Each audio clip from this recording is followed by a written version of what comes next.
Stage మీద no footwear అనడంతో అక్కడ ఒక చిన్న ట్రాఫిక్ జామ్ అయింది అంతే. అండ్ ఇప్పుడు తేజ మాటలు విందాము.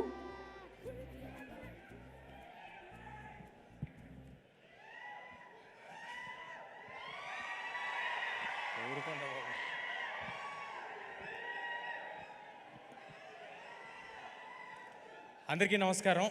ముందుగా ఇక్కడికి వచ్చిన మా మెగాస్టార్ చిరంజీవి గారికి, మెగా అభిమానులందరికీ, సినిమా అభిమానులందరికీ అందరికీ నమస్కారం. నాకు 1 సెకండ్.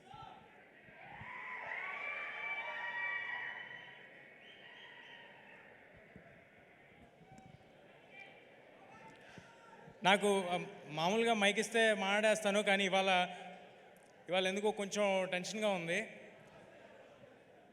అంటే వెనకాల అంజనీపుత్రుడు, ముందు అంజనీపుత్రుడు ఉన్నప్పుడు కొంచెం టెన్షన్ ఉంటుంది. బట్ ఎలా ధైర్యం తెచ్చుకుని మాట్లాడతాను నేను.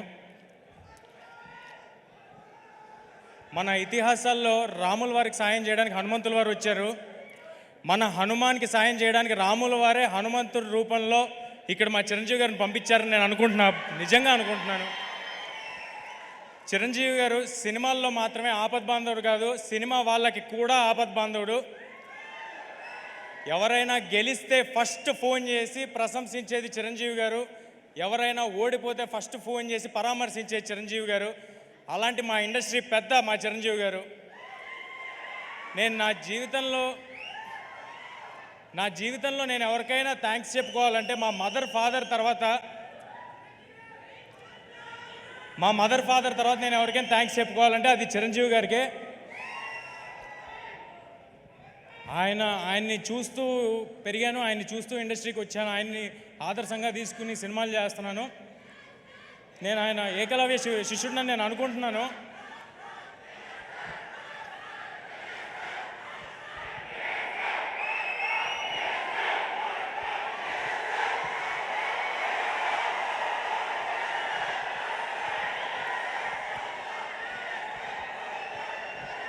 చిరంజీవి గారు కానీ నా జీవితంలో లేకపోయి ఉంటే నేను సినిమాల్లో ఉండేవాడిని కాదు, ఇక్కడ ఉండేవాడిని కాదు. నా జీవితంలో అంటే నేను మీలాగే చూడటమే అంతే, అంతకు మించి ఇంకేం లేదు. అందుకే నేను ఏకలవ్య శిష్యుడిని నేను అనుకుంటాను.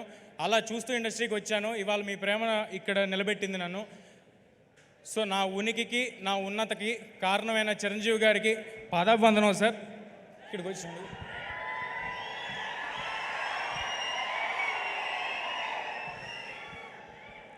ఇక మా డైరెక్టర్ స్టార్ మెగాస్టార్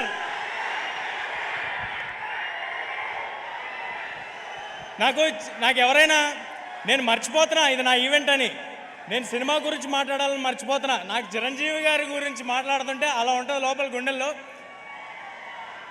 ఆయన విజువల్ స్క్రీన్ మీద, ఫోన్ మీద ఎక్కడ చూసినా అదొక తెలియని ఒక గూస్ బంప్స్ ఫీలింగ్ వస్తూ ఉంటుంది నాకు.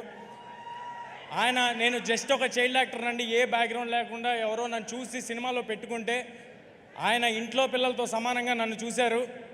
4 సినిమాలు చేశాను. దానికి అది నా లైఫ్ లాంగ్ గుర్తుపెట్టుకుంటాను. ఆ హంబుల్నెస్ నా లైఫ్లో నేను అలవర్చుకోవాలని నేను అనుకుంటాను. ఇక మా డైరెక్టర్ ప్రశాంత్ గారి గురించి మాట్లాడతాను. ఏదైనా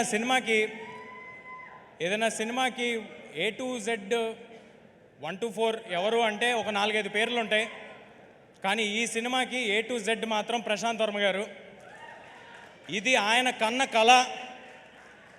ఆయన నన్ను ఒక ఆయుధంలా వాడి ఒక రామబాణంలాగా ఇండస్ట్రీలోకి వదిలేరు.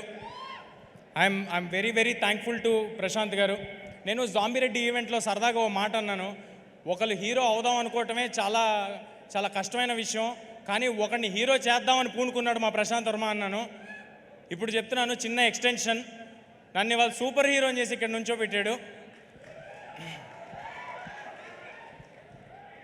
నేను రామ్ చరణ్ తేజ గారికి రాజమౌళి గారు, రవితేజ గారికి పూరి జగన్నాథ్ గారు, ఈ తేజకి ప్రశాంత్ వర్మ సగర్వంగా చెప్తున్నా.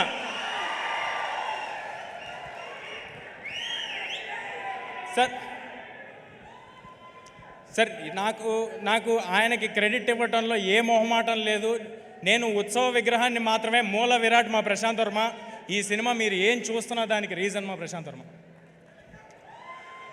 ఆయన ఒక కలగన్నాడు. ఆ కళలో ఆయన కన్న కలకి నేను పూర్తిగా నా ప్రాణం పెట్టేసి దాంట్లోకి దిగిపోయాను. కానీ మేమిద్దరం ఉంటే సరిపోదు. దీన్ని నమ్మి మా వెనకాల కొండంత అండగా స్ట్రాంగ్గా నిలబడిపోయిన వ్యక్తి, మాకంటే ఎక్కువ నమ్మిన వ్యక్తి మా ప్రొడ్యూసర్ నిరంజన్ గారు. Sir thanks a lot sir, thanks a lot for your support.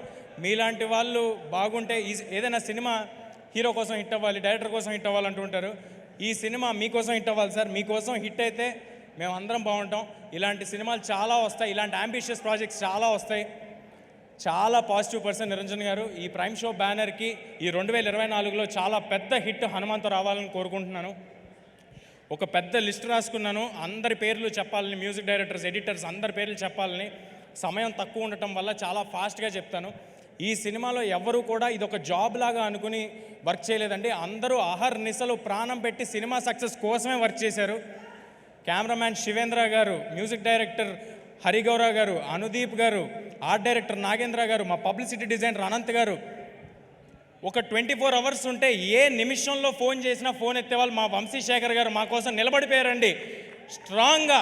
ఇది మన సినిమా, మనం అందరికీ తెలియపరచాలని నిలబడిపోయారు.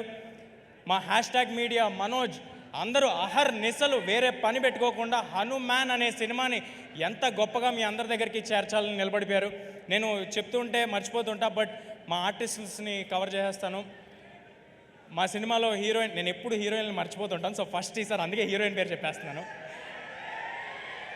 మా సినిమాలో హీరోయిన్గా చేసిన అమృత అయ్యర్ గారు, వరలక్ష్మి శరత్ కుమార్ గారు, వినయ్ రాయ్ గారు, సముద్రకన్ గారు, గెటప్ సీను గారు, వెన్నెల్ కిషోర్ గారు, సత్య గారు అందరూ వాళ్ళ 100% ఇచ్చి సినిమా సక్సెస్ కోసం మాత్రమే పనిచేశారు. వాళ్ళకి ఇది ఒక జాబ్ లాగో ఏదో డబ్బుల కోసం ఏదో వచ్చాం వెళ్ళాం అన్నట్టు ఎవరూ లేరండి. I'm very very thankful for all of you. ఇంకా ఎక్కువ సమయం ఉంటే ఒక్కొక్కరి గురించి నేను విడమరి చెప్పేవాడిని. చిరంజీవి గారిని ఎక్కువ వెయిట్ చేయించడం నాకు అసలు ఇష్టం లేదు. చాలా ఫాస్ట్గా కంప్లీట్ చేస్తాను. ఈ సంక్రాంతికి ఇంకా వేరే సినిమాలు కూడా వస్తున్నాయి. అన్ని సినిమాలు ఆడాలి. మహేష్ బాబు గారి సినిమాలో యాక్ట్ చేసి పెరిగినోడిని, నాగార్జున గారితో యాక్ట్ చేసినోడిని, వెంకటేష్ గారితో యాక్ట్ చేసినోడిని. అన్ని సినిమాలు చాలా బాగా ఆడాలి. వాటిలో హనుమాన్ కూడా ఉండాలి. ఈ సంక్రాంతికి హనుమాన్ థియేటర్స్లో వస్తుంది. హనుమాన్ ఈ సినిమా నిలబడుతుంది. ఈ సినిమా మమ్మల్ని నిలబెడుతుంది, గ్యారంటీగా చెప్తున్నా. ఈ హనుమాన్ అనే సినిమా ఒక సూపర్ హీరో సినిమా. ఒక మామూలు కుర్రాడికి, ఒక బలహీనుడికి, ఇప్పుడు నన్ను చూస్తే బలహీనుడిలాగే ఉంటాను కాబట్టి ఇప్పుడున్న సిచ్యువేషన్కి కూడా సరిగ్గా సరిపోద్ది. సో ఒక బలహీనుడికి హనుమంతుల వారు పవర్స్ సడన్గా ఆయన ఆశీస్సులతో వస్తే ఏంటనేది ఈ సినిమా అండి. అందరూ తప్పకుండా Jan 12 థియేటర్స్కి వచ్చి చూడండి. ఇందులో ఫన్ ఉంటుంది, పాటలు ఉంటాయి, సూపర్ హీరో యాక్షన్స్ ఉంటాయి. మీ ఒళ్ళు గగ్గురుపరిచేలాంటి, నేను ఎక్కువ రివీల్ చేస్తానేమో, మీకు గూస్ బంప్స్ మూమెంట్స్ ఉంటాయి డెఫినెట్గా. On Jan 12 please come to theatres and watch the film. Thank you. Thanks a lot.